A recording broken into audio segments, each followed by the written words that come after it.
Hola a todos, soy Arturo y hoy vamos a resolver preguntas sobre el Big Data.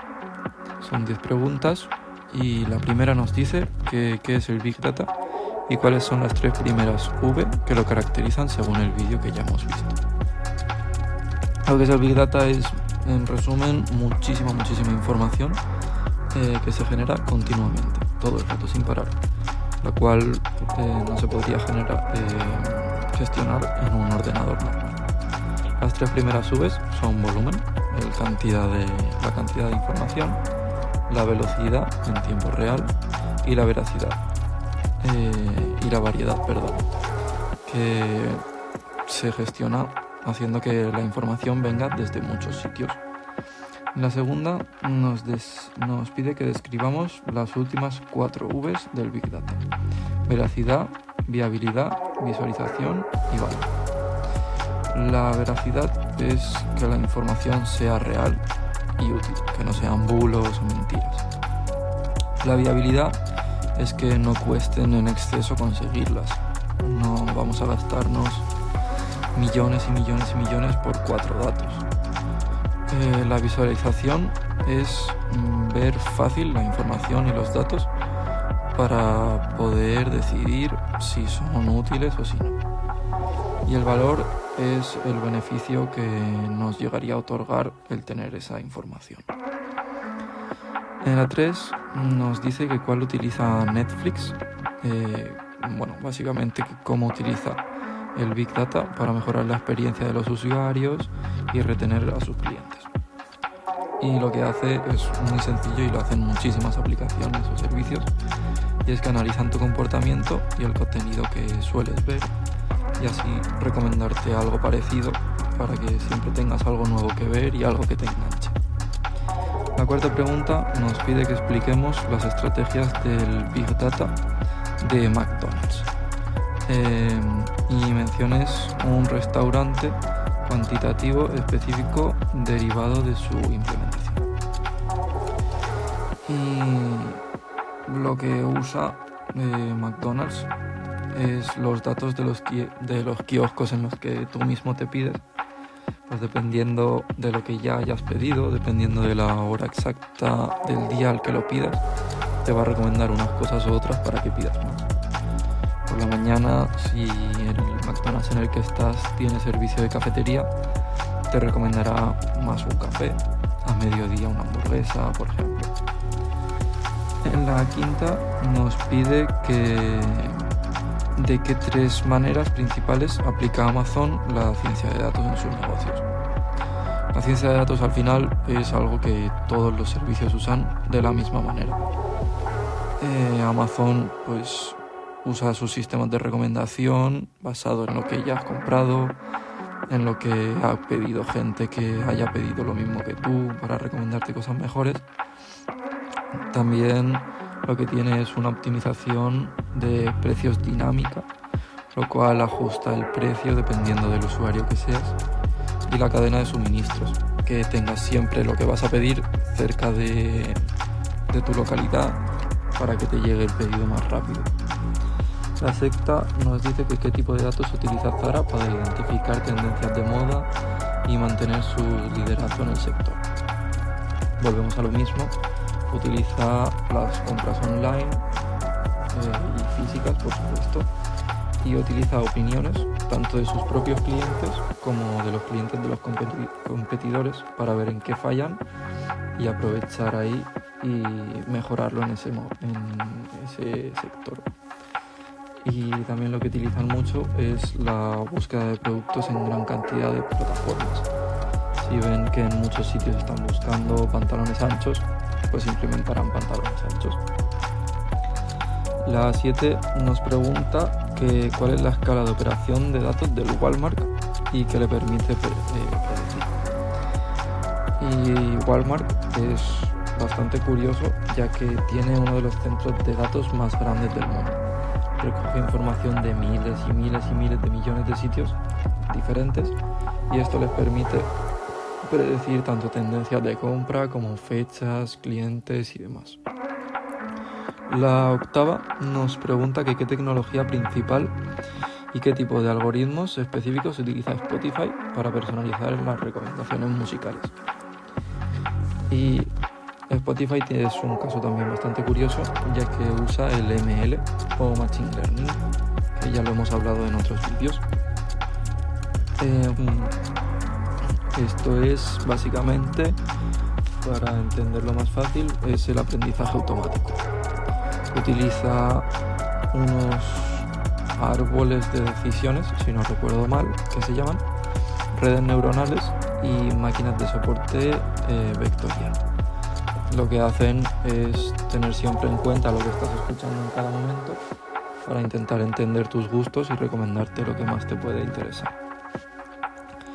La penúltima, novena pregunta, nos dice que cómo supera la empresa Hoppers el desafío de no tener datos propios al inicio de sus operaciones y qué porcentaje de sus ventas provienen ahora de las recomendaciones de su algoritmo. Y como al principio, cuando se iniciaron en todo el sector de los vuelos y eso, lo que hicieron es comprar todo el historial de todos los vuelos y así mejorar su algoritmo y saber qué recomendar. Y a día de hoy, más del 20% de sus ventas vienen de esas recomendaciones. Y por último, según el vídeo que hemos visto antes, ¿cuál es el uso está el uso de Big Data limitado a grandes empresas? ¿Y qué deben hacer las empresas para tener éxito en el futuro? Y para nada, no rotundo, el uso del Big Data no está nada limitado. Es simplemente quien tenga dinero para poder acceder a él puede sin problema. Y para triunfar, las empresas deben utilizarlo para recoger todos los datos y trabajar esa información y así mejorar el algoritmo para tener mejores recomendaciones y enganchar más a los clientes. Preguntas sobre la data ciencia. La primera pregunta nos dice que qué es la ciencia de datos según el vídeo y cuál es su objetivo principal. Y la ciencia de datos es como un detective de datos que se encarga de limpiar y estudiar todos estos datos. Y el objetivo es usar modelos productivos para mejorar la finalidad de negocios, empresas y eso. La segunda nos dice que cuáles son las dos partes diferenciadas dentro de la ciencia de datos y en qué se enfoca cada una. Tiene dos apartados. Se suelen llamar BI y el ML. El BI es el Business Intelligence y el ML el Machine Learning. El BI se encarga de mirar los datos antiguos y gestionarlos y demás, mientras que el ML usa esta información que ya ha gestionado el BI para intentar adivinar cosas en el futuro. Ahora, la tercera pregunta nos dice que describamos brevemente los tres tipos de aprendizaje que existen dentro del Machine Learning. Tiene tres. Vamos a comenzar con el supervisado, que lo que hace es aprender con ejemplos más etiquetados o más organizados, o cómo identificar spam, por ejemplo. El no supervisado, que lo que hace es automáticamente buscar e identificar patrones por sí mismo, sin necesidad de agentes externos. Y por último tenemos el sistema de refuerzo, que lo que hace es aprender a base de premios y castigos para optimizar las cosas. La pregunta 4 nos plantea que qué es el clustering o segmentación de cliente y qué tipo de información se necesita para llevarla a cabo. Pues el clustering es una técnica, se podría llamar, que usa algoritmos para encontrar grupos de clientes que se parezcan. Por ejemplo, todo el mundo sabe que los andadores para ancianos los compra un grupo que son los ancianos. Y lo que necesitas son bases de datos muy muy grandes y y detalles de todo lo que se hace en el negocio o en una red o en cualquier lugar.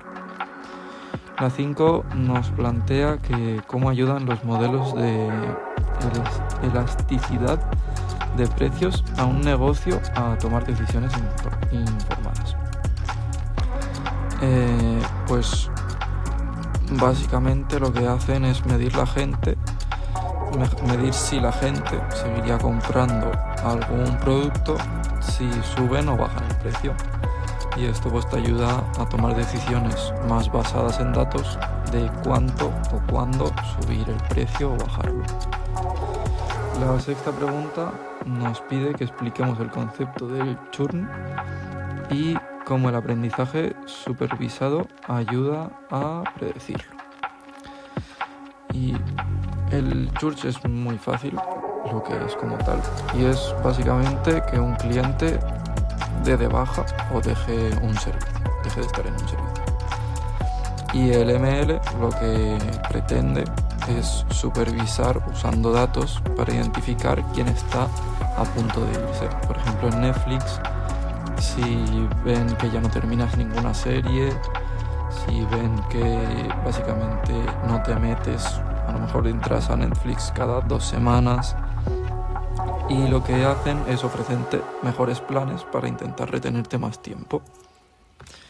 En la 7ª pregunta nos dice que cuál es la función principal de los modelos de Marketing Mix Modeling.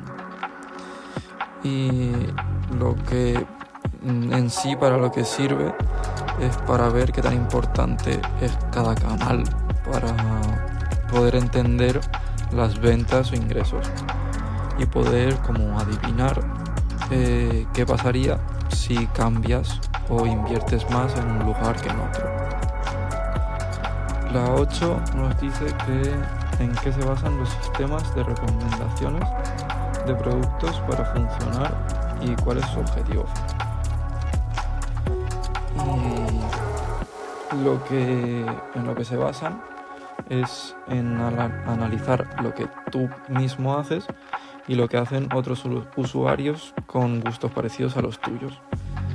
Y lo que buscan es recomendarte lo que otros usuarios con tus mismos gustos han comprado para que tú compres más o te quedes más tiempo en un servicio.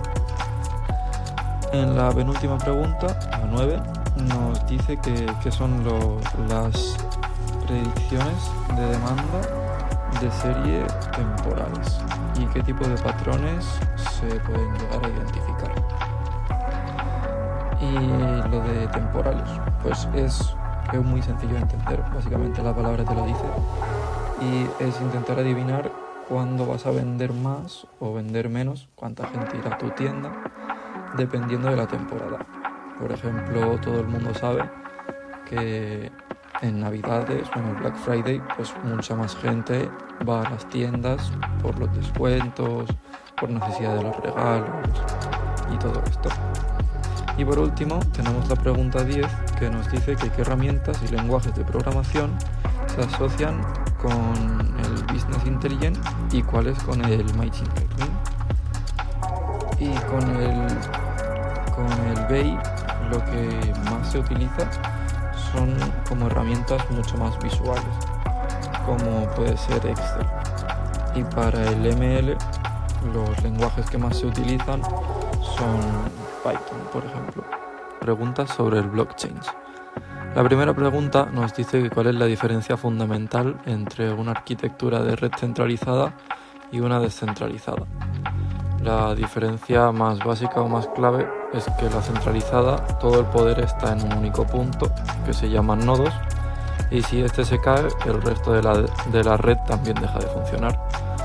Pero en una descentralizada, este poder lo tienen, por así decirlo, todos los nodos de la red, con lo cual si uno solo se cae, el resto de la red puede seguir funcionando sin problema.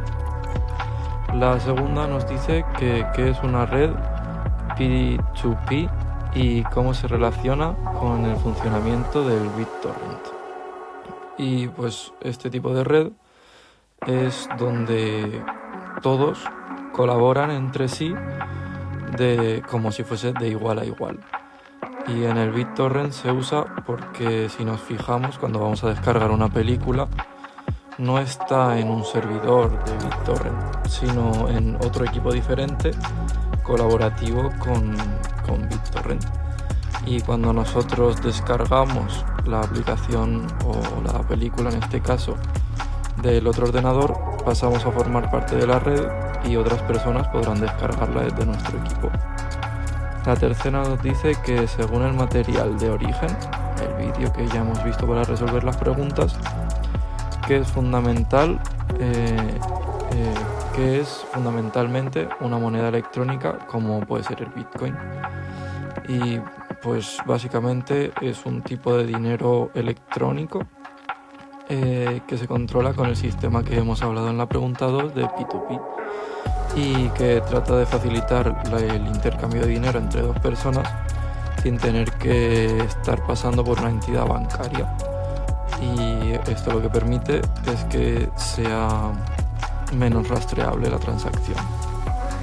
En la pregunta 4 nos dice que qué problema presenta la sincronización del tiempo en una red distribuida y qué soluciones se proponen. Pues el principal problema es que el sincronizar el tiempo es casi imposible, poner todos en un momento igual, ya que el mensaje, si lo hacemos por mensaje, dependiendo del equipo o de la conexión a la red, puede tardar un tiempo u otro. Y si utilizamos un servidor central para repartir a todos por igual el tiempo, estaríamos utilizando la red que ya hemos hablado, la centralizada. Si el servidor que reparte los tiempos cae, toda la red caería. En la quinta nos dice que expliquemos el concepto de prueba de trabajo o Proof of Work y cuál es su principal objetivo. Y es básicamente para organizar la recepción de los paquetes en una red descentralizada y evitar ataques. Los ordenadores que quieran participar en la red tienen que resolver como una especie de puzzles que requieren un gran gasto de computación para así poder entrar a la red y que no puedan o no quepa la posibilidad de generarlo con bots. Y la sexta nos dice que en qué consiste un puzzle criptográfico que los mineros deben resolver y qué funciones criptográficas se utilizan. Y básicamente consiste en que tienes que adivinar un número, por así decirlo, para que cuando aplique la función criptográfica o SHA-256, el hash que salga sea muy difícil. Ahora, con la pregunta 7, nos dicen que qué mecanismos de consenso se utiliza cuando dos o más mineros encuentran una solución para su bloque casi al mismo tiempo. Y lo que se usa es una especie de regla que se suele llamar de manera general la de la cadena más larga. Si dos bloques aparecen a la vez, la blockchain se irá por donde se construya el siguiente bloque. La cadena más larga, en este caso, será la que valga y las otras se olvidarán o desaparecerán. La 8 nos pregunta que qué incentivo tienen los participantes de la red, los mineros, para dedicar su poder computacional al mantenimiento de la red Bitcoin. Pues básicamente, y como en prácticamente todo, el incentivo es el dinero. Se llevan dos cosas por cada bloque.